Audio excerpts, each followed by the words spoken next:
तौरात के मानने वाले को यहूदी, इंजील के मानने वाले को ईसाई और कुरान मजीद के मानने वाले को मुसलमान कहते हैं। मगर ज़बूर के मानने वालों को क्या कहा जाता है और ये लोग इस वक्त कहाँ मौजूद हैं? दोस्तों, हम मुसलमानों के अलावा गैर मुस्लिम भी इस बात से बखूबी वाकिफ हैं कि अल्लाह ताला ने मुख्तलिफ अदवार में और मुख्तलिफ औकात में बितरतीब 4 आसमानी किताबें तौरात, ज़बूर, इंजील और कुरान मजीद नाजिल की थीं। अगर इस्लाम के तारीखी एतबार से देखा जाए तो दोस्तों, हमें कहीं भी ज़बूर का जिक्र देखने को नहीं मिलेगा। और ऐसा क्यों है कि इस इल्हामी किताब का इस दुनिया में इतना जिक्र नहीं होता जितना दूसरी इल्हामी कुतुब का जिक्र और मालूमात मौजूद हैं? क्या ज़बूर आज भी अपनी असली हालत में मौजूद है और इस इल्हामी किताब के अंदर क्या क्या लिखा हुआ है? दोस्तों, आज की वीडियो में हम ज़बूर के मुतालिक जानने की कोशिश करेंगे। वीडियो इंतहाई दिलचस्प और मालूमात से भरपूर होने वाली है, इसलिए वीडियो को आखिर तक लाजमी देखिएगा। अल्लाह ताला ने बनी इसराइल को मिस्र के फिरौन की गुलामी से निजात दिलाने के लिए हजरत मूसा अलैहिस्सलाम को मबऊस किया था। बनी इसराइल 400 साल तक फिरौन की गुलामी करते रहे। बनी इसराइल पर इल्हामी किताब तौरात को नाजिल किया गया था।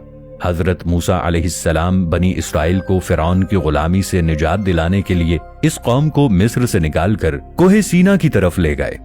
कुरान मजीद में इसकी जामे तफसील मौजूद है। इस मकाम पर बनी इसराइल को अल्लाह ताला ने खाने के लिए आसमान से मन्नो सलवा अता किया। अल्लाह ताला ने इस कौम को गर्मी और धूप से बचाने के लिए इनके सरों पर एक खास किस्म का साया किए रखा। इस कौम के लिए पहाड़ों से चश्मे जारी किए गए। ये जमाना हजरत ईसा अलैहिस्सलाम की पैदाइश से 1500 साल कबल का था। उस जमाने में फिलिस्तीन में मुशरिक आबाद थे। हजरत सैमुएल अलैहिस्सलाम, जिन्होंने सबसे पहले फिलिस्तीन पर हुकूमत की थी और अल्लाह ताला के बरगुज़ीदा पैगंबर थे, जब वो बादशाही के काबिल न रहे तो उन्होंने अल्लाह के हुक्म से तालूत को फिलिस्तीन का दूसरा बादशाह मुकर्रर कर दिया। उन्होंने 1004 अज़ क़ब्ल मसीह से 1020 अज़ क़ब्ल मसीह तक फिलिस्तीन पर बादशाहत की और फिलिस्तीनी फौज से जबरदस्त मार्का आराई हुई। उस वक्त बनी इसराइल के पास ना ज्यादा मालो ज़र था और ना ही कोई फौजी कुव्वत थी। इसके बरक्स फिलिस्तीनी फौज काफी ताकतवर थी और उसने ये ऐलान कर दिया कि ए बनी इसराइल, अगर तुम में से कोई हमारे सबसे ज्यादा ताकतवर आदमी यानी जालूत को मैदान जंग में कत्ल कर दे या हरा दे तो जंग वहीं पर रोक दी जाएगी, यानी बगैर किसी लड़ाई के फिलिस्तीन बनी इसराइल के हवाले कर दिया जाएगा। तालूत अलैहिस्सलाम ने सरेआम ये ऐलान किया कि जो शख्स ऐसा कर दिखाएगा, मैं अपनी बेटी की शादी उस शख्स से करके उसे बनी इसराइल का बादशाह मुंतखब करूंगा। ये सब हजरत दाऊद अलैहिस्सलाम भी सुन रहे थे। उस जमाने में हजरत दाऊद अलैहिस्सलाम बकरियां चराया करते थे। अल्लाह के हुक्म से हजरत दाऊद अलैहिस्सलाम ने गोफन से पत्थर मारकर इस देवकामत को हलाक कर दिया।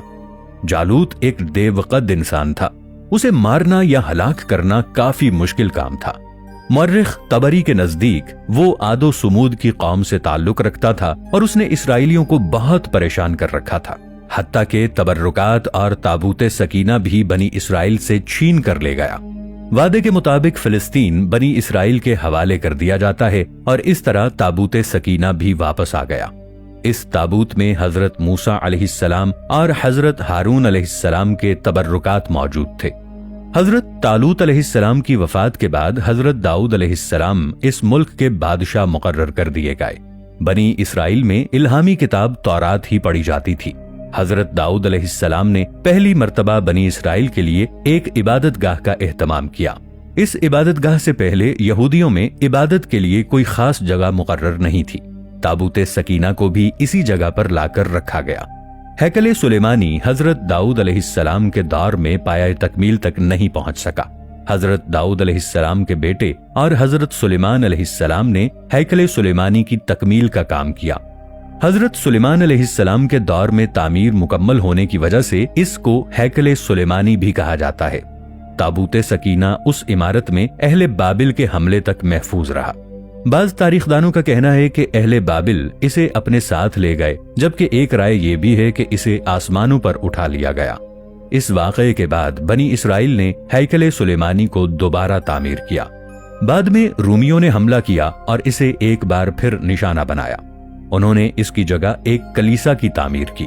جب حضرت عمر رضی اللہ تعالی عنہ نے اس سرزمین کو فتح کیا تو رومیوں کے کلیسا سے کچھ فاصلے پر دعا فرمائی جہاں پر مسجد اقصی کی تعمیر کی گئی۔ دوستو، بنی اسرائیل کے پاس کتاب بھی تھی اور عبادت کا تصور بھی موجود تھا، اس لیے حضرت داؤد علیہ السلام کی زندگی میں ان پر الہامی کتاب زبور نازل ہوئی۔ دوسری الہامی کتابوں کی طرح یہ کتاب شریعت سے بھرپور نہیں ہے، اس میں بس اللہ تعالیٰ کی حمد و ثنا ہی بیان کی گئی ہے۔ اللہ تعالیٰ نے حضرت داؤد علیہ السلام کو اس قدر خوبصورت آواز کا معجزہ عطا کیا تھا، یہ معجزہ آج تک کسی اور پیغمبر یا نبی کو عطا نہیں ہوا۔ حضرت داؤد علیہ السلام اپنی اسی آواز سے اللہ تعالیٰ کی حمد و ثنا کے گیت گایا کرتے تھے۔ اس کتاب میں آنے والے وقت کے حالات کا تذکرہ نہیں ملتا، نہ ہی اس میں زندگی گزارنے کے سنہری اصول موجود ہیں۔ زبور کی پوری کتاب اللہ تعالیٰ کی حمد و ثنا، اللہ کی بڑائی اور حکمت سے بھری ہوئی ہے۔ اس الہامی کتاب کی بنیاد پر کسی معاشرے کی بنیاد نہیں رکھی جا سکتی۔ اس کتاب کے نازل ہونے کے بعد بنی اسرائیل کو باقاعدہ اللہ تعالیٰ کی حمد و ثنا کا طریقہ سکھایا گیا۔ حضرت داؤد علیہ السلام جب اپنی آواز میں زبور میں موجود اللہ کی حمد و ثنا گیت کی صورت میں گایا کرتے تو چرند پرند ہر چیز تھم سی جاتی تھی۔ حضرت داؤد علیہ السلام کی آواز اور کلام میں اتنا سوز تھا کہ لوگوں کو دنیا میں ہی کوئی جنت سے آتی ہوئی آواز معلوم ہوتی۔